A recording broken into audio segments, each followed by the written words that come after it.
Hello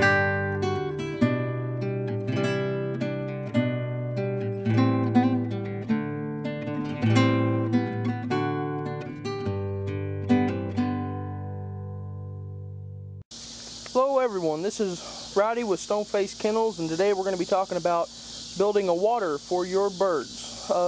Pigeons, quail, chukar, whatever you have really. A lot of people talk about training, post videos on training in and of itself, which is great. Seeing dogs do fun stuff and learning new ways to do things, that's great, but there's a lot more to training dogs than actually training dogs. There you have to learn about birds, you have to learn about equipment, you have to learn about dogs, you have to learn about kenneling, you have to learn about all kinds of stuff. So today we're going to be talking about building a water. This is the same water, basically, practically, that I made for my Johnny house that I've now turned into a pigeon coop.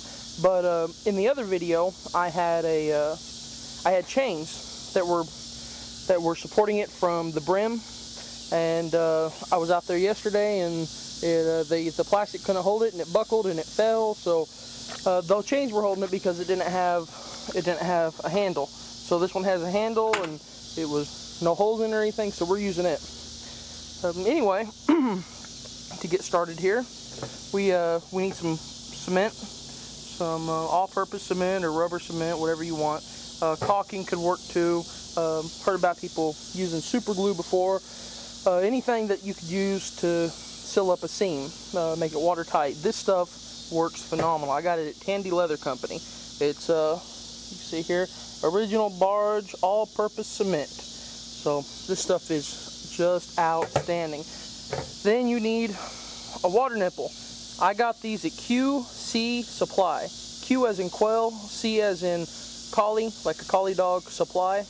And basically the way it works is you draw out a hole, you screw, you can see the threads, you screw that in, the water comes down here and puts pressure on the thing and the pressure leaves it watertight. It's not coming out. When the birds come up to it, they press on that with their beak, and when they press up, it releases a watertight seal, and water drips down through there, and that's how they drink. Works phenomenal. The birds just do it just automatically. And this, mine is a 3/8 head. That's 3/8 inch. So then you need a drill bit. I have a 3/8 inch drill bit. I'm drilling 2 holes instead of 3 as on my last one, and you can see here, just drill it out. One here, one here. Now on my other one, like I said, I had 3. One here, one here, one here, like a triangle. Thing was, it turned out that whenever I had to put in new water, I actually, because the way I had it set up, had to take the water out of the coop to water. I couldn't set it on the ground because it would bust the heads, and I couldn't set it on anything because there was, I had three tongues. So if I was to set it on anything, they would buckle. This one with the 2, I'm going to take 2 pieces of 4x4, cut off 2 sections, and I'll just lay one on the ground here, one on the ground here, and then I'll just lay this bucket on top of it with the nipples between the 2 4x4s, and I'll be able to leave it on the ground while I water, and then I'll just pick it back up, put it in the coop. Or I might just, with the handle on there, I might not have to pull it out of the coop, but the birds try to get out and everything.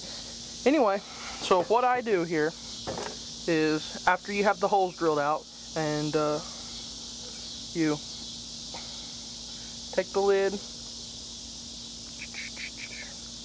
off of the rubber cement, or the all-purpose cement, whatever you want to call it, and you put it around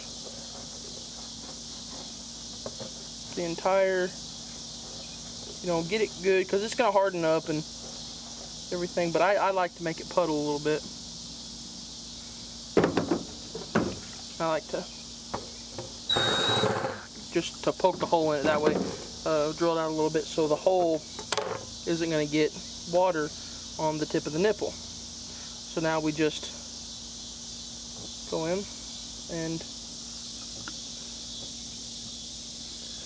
get down here closer.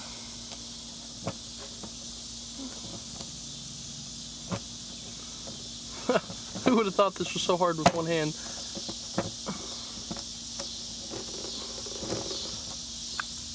Switch hands here.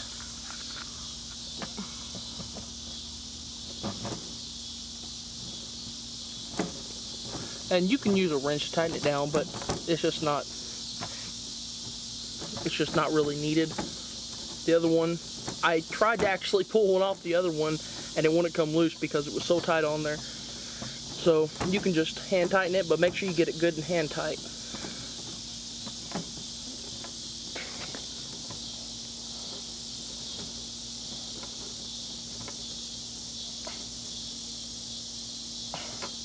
Alright, now when you have that good and done, you just let it dry, and then when it's done drying, you put water in it and you hang it in your coop. Or you could build a platform like I said with the 4x4s, or the 4x4s, and put them down, and I believe it's 6 inches off the ground, 6 or 8 inches depending on the bird you have.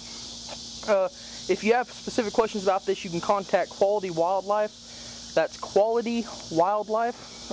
Jim Evans is the guy there, and he can tell you anything you need to know about feeding and watering. He has some phenomenal products for anyone that doesn't want to go through all this hassle and everything. And you pay a little bit more, but it's like like the name says, Quality Wildlife. So that's what we have today, and check back soon for another video, and we'll be posting them just as soon as we can.